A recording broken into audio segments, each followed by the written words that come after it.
Hi, my name is Mrs. Hernandez, And I'm Miss Holland. and we are like friends, so we decided Super to friends, do this video together for fun.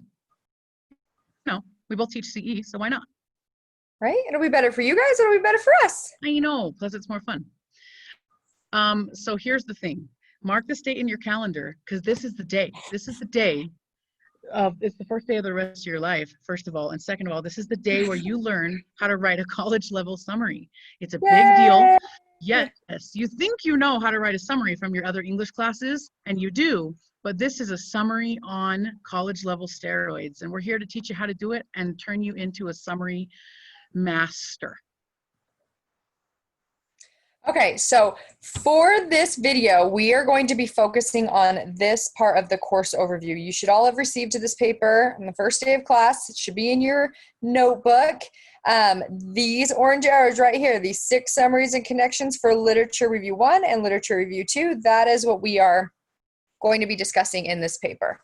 Oh, not paper, video. So, hey, don't freak out. All the information that's in this PowerPoint lesson is also on a information sheet that we are going to give to you in hard copy, plus it'll be on a PDF on Canvas. So it'll be in a concise format, ready for you to look over and review every time you're writing a summary, which I know you're going to do because you're a conscientious student. I'm sure you're all asking yourself, what's the point of writing all these summaries? And trust me, you are going to be asking yourself that question throughout the entire semester because we have 12 of these bad boys to write. And at some point, you're going to ask yourself, why am I writing all these summaries? And it's a great question, and I want to tell you the answer to that. So the reason you're going to be writing this is because it is a fundamental skill that you will use across all your college courses. I promise, no matter what major you decide to go into, whether that is English or it's the sciences or math or the medical field, you will use the skills that you're going to be attaining from this class for all of those courses. First, summaries force you to be an active reader. You have to read with meaning for purpose, and you have to grasp the main idea of a text and understand what logic the author used to make a sound argument. And that will be a very important skill. Summaries also teach you to articulate an argument to another person, being able to identify major points and how they connect to other points. Okay. So the thing about these texts too is, yes, you can read any old article and understand the main idea, but can you do that with a college level text, like scholarly level articles? And so that's the added component to the college level part of this too. And when we're talking about getting started with writing your summary, before you even start thinking about writing a summary, of course, you're going to have to summarize something. And the thing that you're going to summarize is a source that we're going to give you. And we're going to give you 6 of those sources. Before you can summarize each source, you have got to be able to understand what you're summarizing. So you're going to need to read these complex sources at least twice. And as you read, you're going to circle words that you don't know, and you're going to look them up. You're going to summarize the main idea of each paragraph. You're going to summarize the main idea of the whole text. You're going to pick out 2 or 3 main supporting points from that piece that make the main idea clear. And that's the thing, some of these articles are long, so it's going to be a difficult, thoughtful process. And then think about how all those supporting points connect to the big idea of the entire text and connect to other texts that you have read. So this graphic organizer that you guys will be receiving is how you are going to be held accountable for reading all of the sources that we assign you. So each one of these has 2 sources on it. So this one's source 1, source 2. Your job is to take notes as you read, and you're going to follow this graphic organizer to take those notes. So you'll be able to fill out every single one of these boxes except for the source connections. You will get to those later as you read more sources. Maintaining this page, I promise you, will help you write your annotated bib and your literature review later on down the road. Those are the big fat papers later on. Yes, they're worth a great deal of your score overall in this class. And I promise you, if it feels ever in this class like you are doing busy work, you're not. You're not. I promise you, we are not big on busy work whatsoever. It is not something that we do in this class. Everything that you will do in this class will lead up to something bigger and greater. And the more you keep up with things like these graphic organizers as your notes, by the time you get to the bigger assignments, you are going to be ready. The last thing, this bottom part that talks about areas of further inquiry, this is just, you're going to get better at this as you start to dive more into the topic that we are working on. But these areas of further inquiry are just what has not been addressed in this article that maybe has been addressed in other sources, or maybe you just know a little bit about this information. And so you're able to say, like, this article failed to address this, and it should have looked more into this. So that's what that will be. And you'll get better at those boxes as we move along. Okay. Okay, so the thing that you have to do before you start writing anything, but especially something on this level, is you have to know your audience. And you might think, well, my audience is my teacher. I'm writing my summary to my teacher. And that's delightful of you, but guess what? We already know this stuff. You don't need to tell us. So the audience of your summary is not the teacher. Think about what you would do if we were going to give you a test on this source that we gave you to read. We're not going to, but say like we were.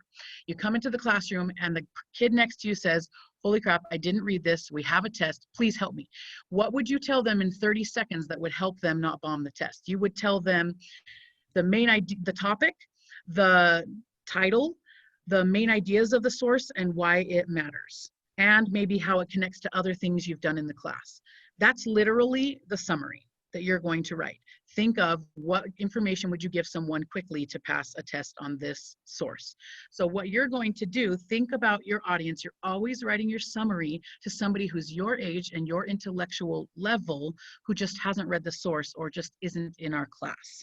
That will really help you remember that you need to give them a little background information on the topic, and just keep that peer in mind as you're writing. But remember that this is an academic paper written in an academic setting, so it still needs to be formal. Don't, think about writing to a peer and then use informal language. Okay, so everything formal that you turn in this class needs to be in MLA formatting, and it needs to be meticulously correct. You need to pay so much attention to your MLA formatting, your margins, your line spacing, font, heading. Those are all very vital in this class. And you might Let me ask you something. Why? Yeah, are you just doing all of this meticulous nonsense just to be mean, Mrs. Holland? No. Oh, okay. No, I'm not. We are not doing anything in this class to you guys just to be mean. We are trying to help shape you into academic writers, and academic writers follow guidelines, whether that's MLA, which is in this class, or APA or Turabian, which I'm sure you will come across in your Don't college forget career. Chicago. And Chicago, yeah.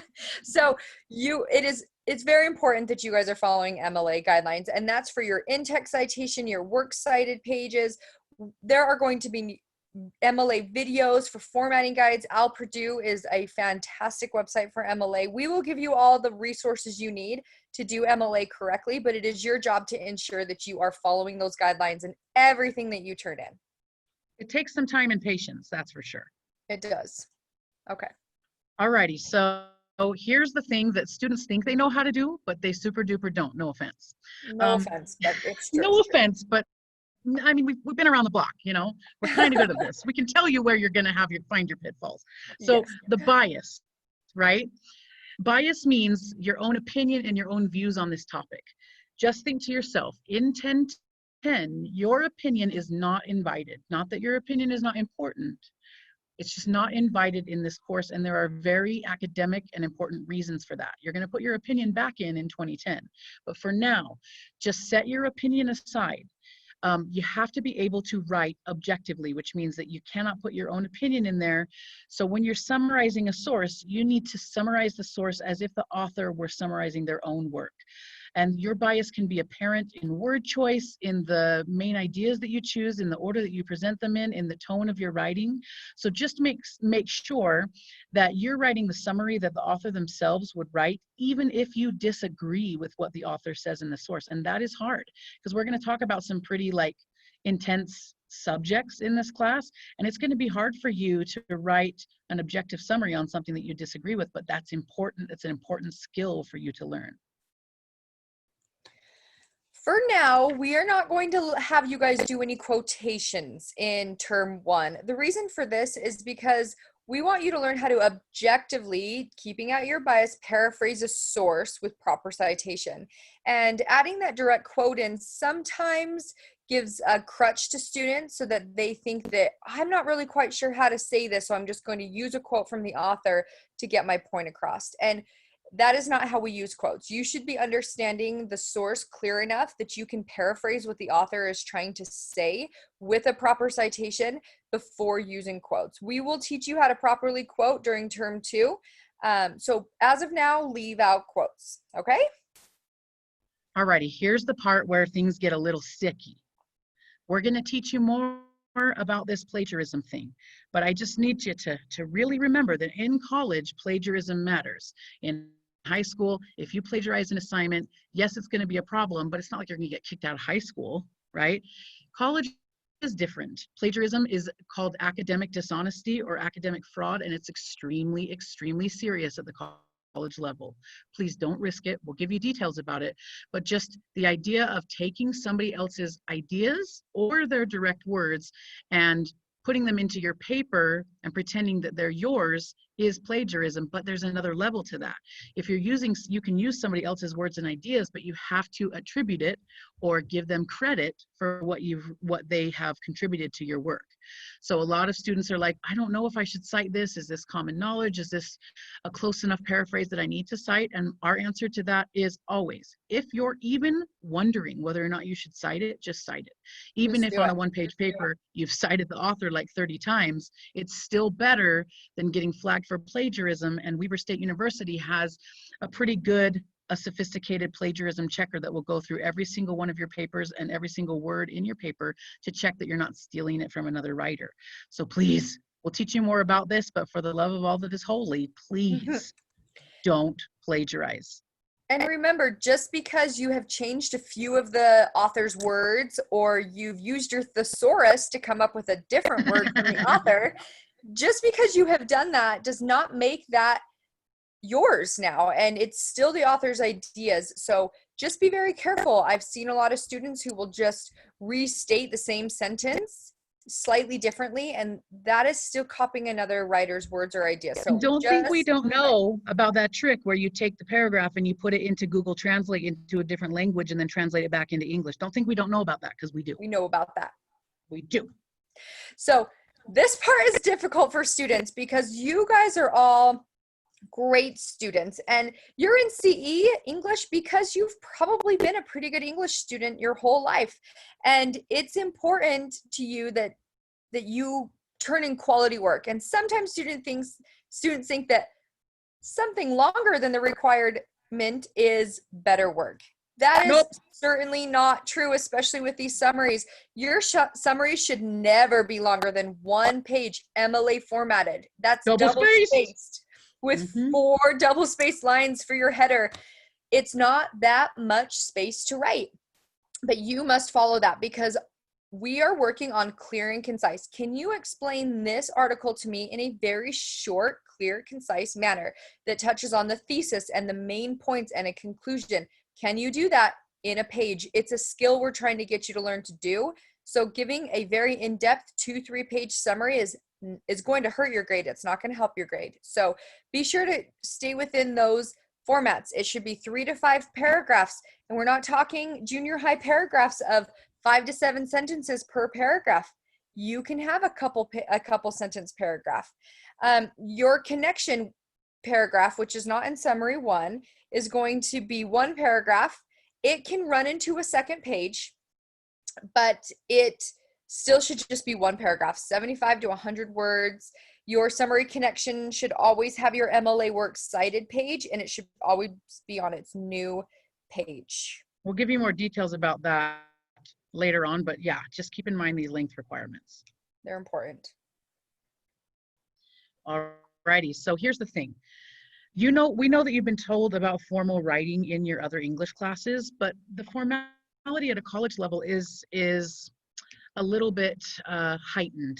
And we're not asking for you to write as if you're writing to royalty, but the idea is formality means that you're in an academic situation, writing to an academic audience in a scholarly manner.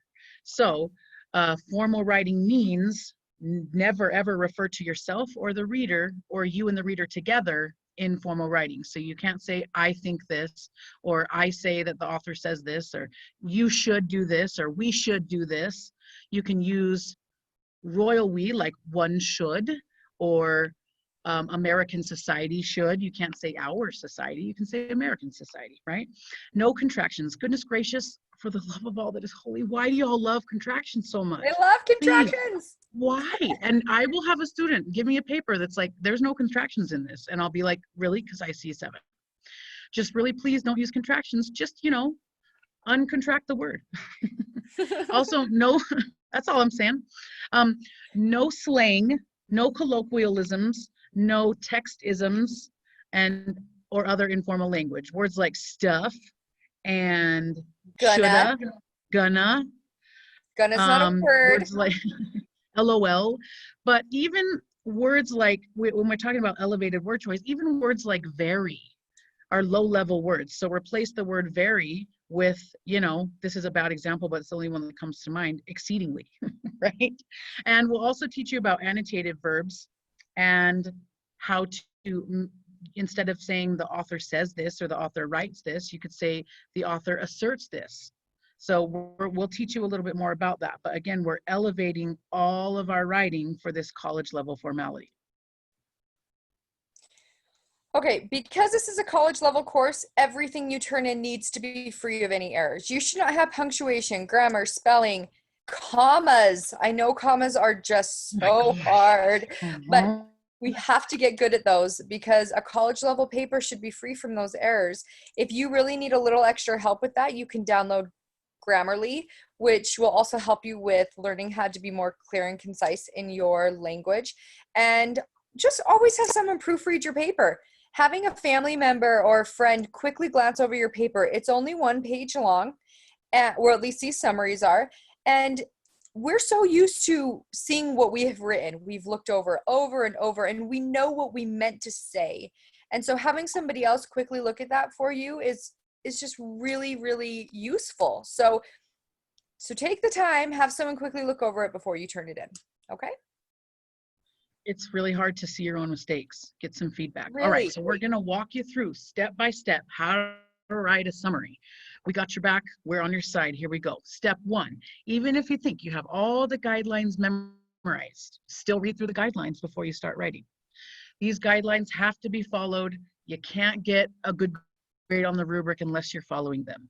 And the other thing is that note sheet that we gave you to fill out that column for each source, that will serve as a beautiful outline for your summary. So you should definitely have that written before you even attempt to begin writing your summary.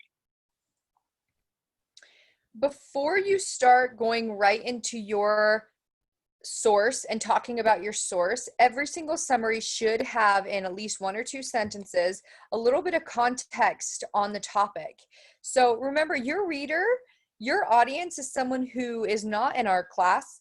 And if you're going to give a quick little summary on what the source is, they're going to need to know a little bit of background information about the topic itself.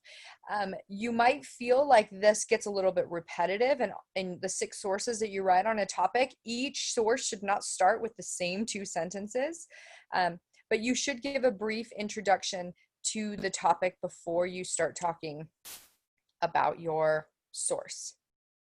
Okay. Alrighty, so next, now that you've introduced the overall topic that you're discussing, you've got to introduce the specific source that you're summarizing.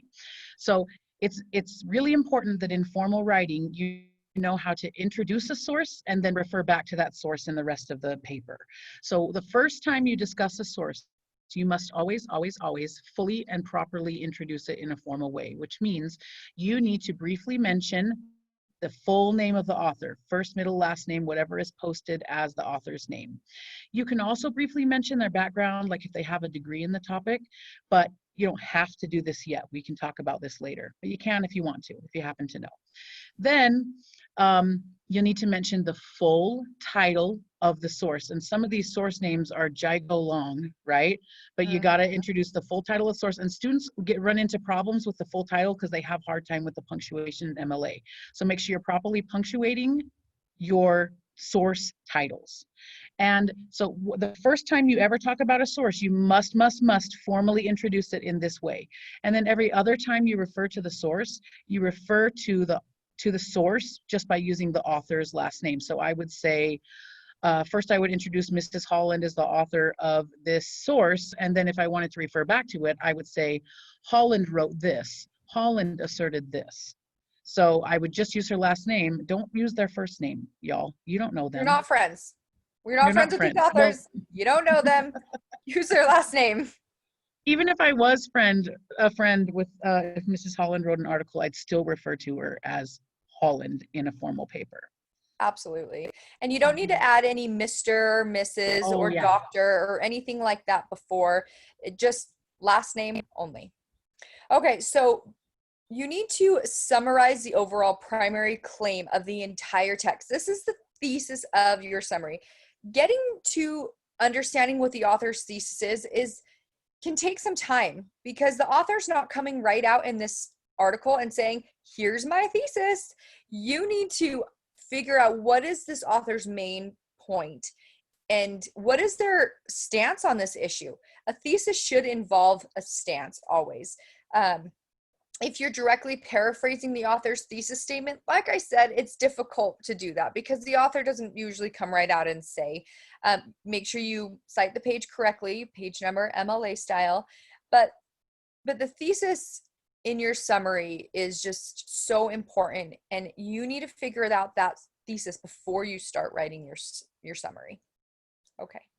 So now that you've found your beautiful thesis, you have to select supporting points that all perfectly and directly support the thesis you've written.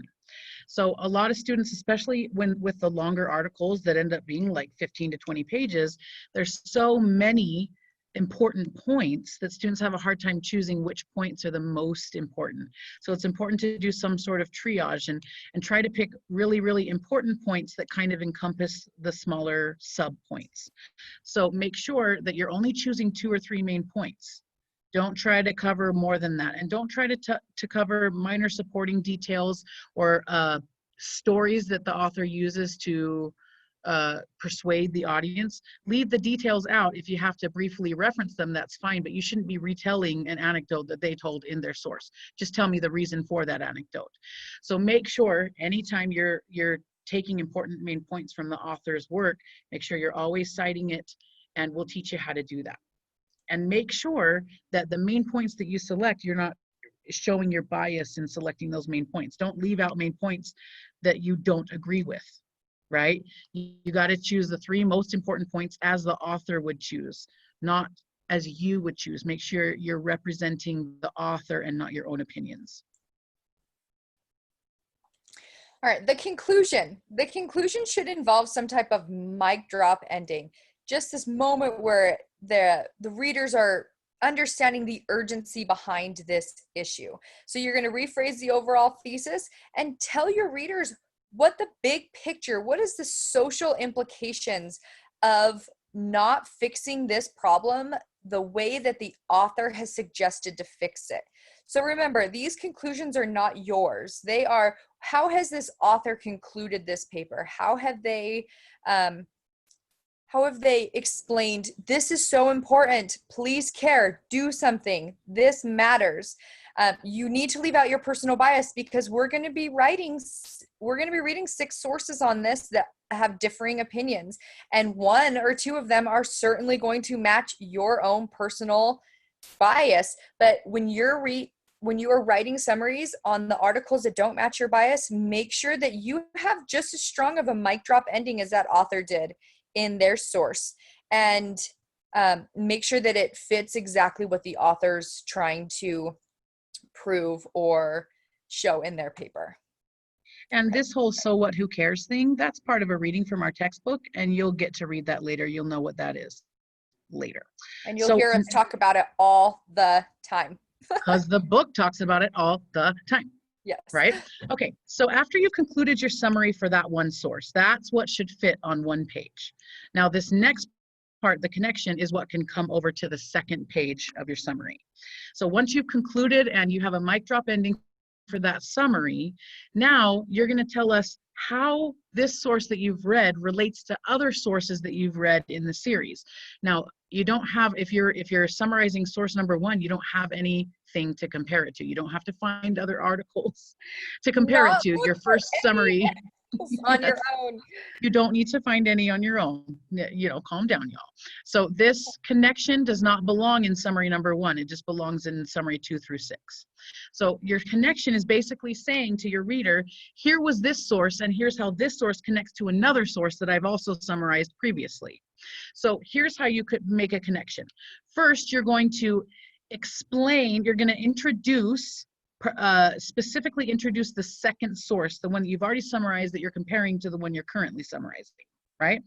You're going to introduce that source very formally, which means author name and full title of the article. Then you need to tell us in just one sentence, maybe two, explain the thesis of that source, and then tell me how those two sources connect. Don't just tell me that they connect. Tell me how they connect. So for example, you can say these two sources connect because they both have completely opposite ideas on this topic, or the two of their main points are virtually the same. These authors share the same ideas on this point. So there's lots of different ways that you can connect, compare, contrast. You can talk about their types of arguments, their styles of writing.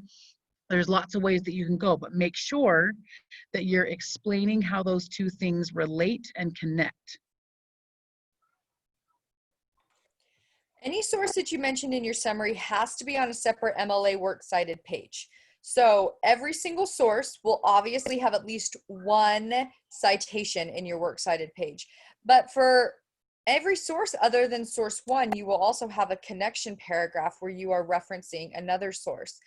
Both of those sources must be fully done in a works cited page. We're going to have you guys do a works cited for every single source that you do. Every single summary that you do. This will be really useful for you when you are doing your annotated bib and then your full lit review, because you will get feedback on your works cited page from each source. So when you're making errors, we can correct those errors early on, and each summary that you write will just get better and better as you go along. So make sure that each source has that full works cited page.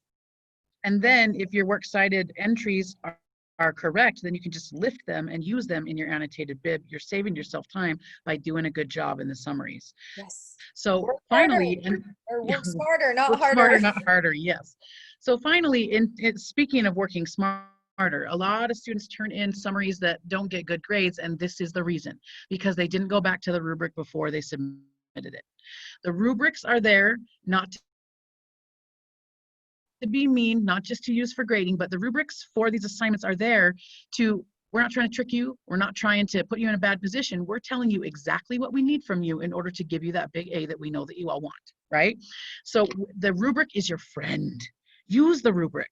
Just really, like, you know, put it under your pillow at night so maybe it can absorb as you sleep and dream, right? The rubric is your friend. Keep it on your ceiling and look over it every night before you go to sleep.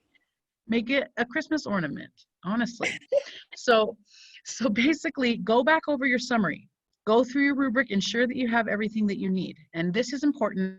Please, you know, whatever you're doing that's only halfway paying attention to this, focus, listen. Every single time you submit a summary, your summary submission is not complete and cannot be graded until in the comment box, the main comment box on the right-hand side, whenever you submit an assignment, you say something like, "Hello, Mrs. Hernandez, you're amazing, by the way, from top to bottom, I think my rubric scores on this summary are, and tell me what you think I'm going to give you on this summary. And even if you're giving yourself a 2 or a 1 in that area, you're not trying to say that you're terrible. You're just trying to say, I really don't think I understand this point. I need more practice here. You just be honest with your assessment of your own work, and you will get better as long as you're engaging with this rubric and assessing your own work every single time. Yes, we will never negatively judge you based off the scores that you give yourself. If you honestly think, you know what, I'm not quite sure on this MLA works cited page, so I'm not giving myself a 4. It doesn't show us that you didn't try your best. It shows us that you still need work on that. And that's a good thing to be able to notice your. And it's more important that you have an accurate assessment of what you're doing, even if your accurate assessment is that you don't know what you're doing. That's Absolutely. Positive. Right? Absolutely. Okay, so this is our summary rubric. There are 4 different grading criteria. You have your introduction and your body, your conclusion and connection, writing style and structure, MLA formatting, and conventions. These 2 are separated. They are not the same thing. Your writing style and structure is going to involve things like the summary length. Did you meet those guidelines? Have you removed all your personal bias? Are you using clear and concise language, those elevated annotated verbs, and the transition language? So these are all different sections of the rubric. They are broken down into mastery, proficient, approaches proficiency, and minimal proficiency. Our goal for you is to get every single person here in this proficient area. Obviously, we would love for everyone to get into this mastery, but this is good. Proficient is good. That is when you know that, hey, I get it and I can do it. Am I doing it in a sophisticated manner? Maybe not quite, but I understand it, I get it, and I am able and capable of putting it into my summary every time. Alrighty, so you'll have a copy of this rubric in your binder. You'll have a hard copy of it, and it'll also be in PDF form on Canvas. So please know that you'll be grading other people's papers on this rubric. You'll be grading your own papers on this rubric, and we'll be grading your papers using this rubric. So this rubric is your best friend. Best friend. And that rubric was written for you, not for us teachers to use to grade, for you. So use it and as often as you can. Okay, you will all get this summary student example. This was written by a student in Mrs. Hernandez's class last year, and it really encompasses a lot of the skill that we want you to have for your summary. So this one did not receive a perfect score, by the way. It just received a very high score. Just saying. And this was one of the early summaries. This was within our first topic. So this is not at the very, very end when the student had completely gained this skill entirely, but it is in correct MLA formatting. It has our header here. It has everything punctuated correctly. It has 3 paragraphs for the original summary, and then this 1 paragraph here on the connection that does spill over into the second page, which is totally fine. This is the works cited page. It should be on a separate page, but we just wanted to save some paper, so we stuck it up here. But keep this in your binder, read through it. Student examples are beautiful, and you will love to be able to see how all of what this entire 40-minute video that you have been sitting through and listening to intensely is, how it all comes together in a student example. And just so you know, don't use these works cited entries as examples, because there are a few very, very, very, very minor mistakes, and there's a few minor mistakes on this too. So this is not perfection, but this is definitely proficient or a little bit leaning into mastery, just so you know. Alrighty, so about printed paper copies. Deep breath. Everyone take a deep breath. This is such a thing, right?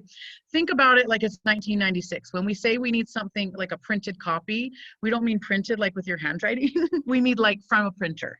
Yes. So there will be times, there's tons of peer review in this class. Don't panic. Peer review is a lovely process. Students say they really love it and benefit from it. So don't freak out. We will teach you how to do it so you don't feel like you're hurting people's feelings. You feel like you're helping them trust and believe, right? But yes. So sometimes, a lot of the times, we'll do peer reviews on actual paper. We'll do it with masks on. during COVID, right? But on actual paper, because we just find it's more beneficial. We need you to bring a copy of that on actual paper. So a lot of you don't have printers at home because no, it is not 1996, right? So you got to plan ahead in enough time to use a friend's printer, print it out here in the library, whatever you got to do. But you got to walk in this class with your printed copy when we ask for it, because if you walk in without your printed copy, you cannot make up that peer review, because peer review is only beneficial when it happens in class. It can't be manufactured outside of class. Now, if you know you're going to be gone on a peer review day, talk to me in advance and we can arrange something, or I can have another class period peer review your paper. Please talk to me in advance. But if you just miss the day, that's a whole different story, and you can't make that up. Also, remember that if you're ever bringing a paper copy, Weber State has to see all 12 summaries on your Canvas page. It's a requirement, they have to be there. So even if you're bringing in a paper copy, you still need to submit the same copy on Canvas as well, because we also are required to put it through that plagiarism checker software as well. And once again, we're not trying to be mean when we say that you cannot make up a peer review. The reason you can't make up a peer review is because it's already been done. We did it in a class. You're moving on. You're doing revisions. You are based off peer-reviewed comments. You're doing revisions, and it's just you missed it. Don't skip class that day just because you think, you know what, I don't have my paper. I'm going to skip class, and then I'm going to do that. And then my teacher's going to give me an excuse on that peer review. Not how it's going to go. And if you come to class, that's great, because when everyone is peer reviewing, you're going to be working on your paper, and maybe you're going to be getting some teacher support when you're working on that paper, because maybe you didn't do it because it was confusing and you didn't quite know how to do it. So come to class, even if you didn't do it. But also do it. But also just do it. But also, yes, just do it. Just get your summary done. You don't want to fall behind, I promise. Okay. Here's the thing. We only care about what you can do now in this class, not what you did before as you were learning. So keep in mind that even if you get crappy grades, and I say if, but I mean when you get crappy grades on your first few summaries, do not panic, because you're going to cover up that grade with all of the amazing skills on subsequent summaries. 12. Every summary that you get, we cover up that summary grade. We cover up your old summary grades with your newest summary grade. So please know that even if you got a terrible grade, the world is not over. Even if you don't have an A in the class, the world is not over. You will get it up there. But also you got to prepare yourself. You're not going to be perfect at this right away, and that is on purpose. So you might have grades that you are not used to seeing for a little bit, but just take a deep breath. It's normal. It's part of the plan.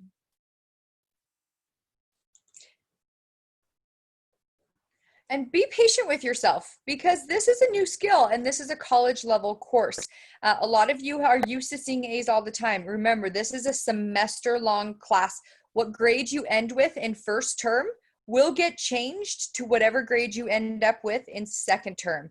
This is a full semester class. So if you're not getting that A or B that you want in first term, just know that there are many opportunities to still get a high grade in this class. So be patient with yourself. Give yourself some mercy. You are going to do fine. And by the time this semester is over, you'll be able to write a summary in your sleep, and you'll never have to worry about struggling on a summary ever again. Nope. You can be a titan of summaries. We believe in you. You're going to get there step by step. You will. And we will help you every step of the way. So never, ever hesitate to come ask us for help, because we love helping. We like to help. It's kind of our job. And we really, really like you guys. Seriously. It's so true. I love my CE students so much. Oh, I love them too. Seriously. All right, guys, good luck on your first summary. It's going to be great. Don't panic. You're going to be fine. Okay, bye. All right, bye.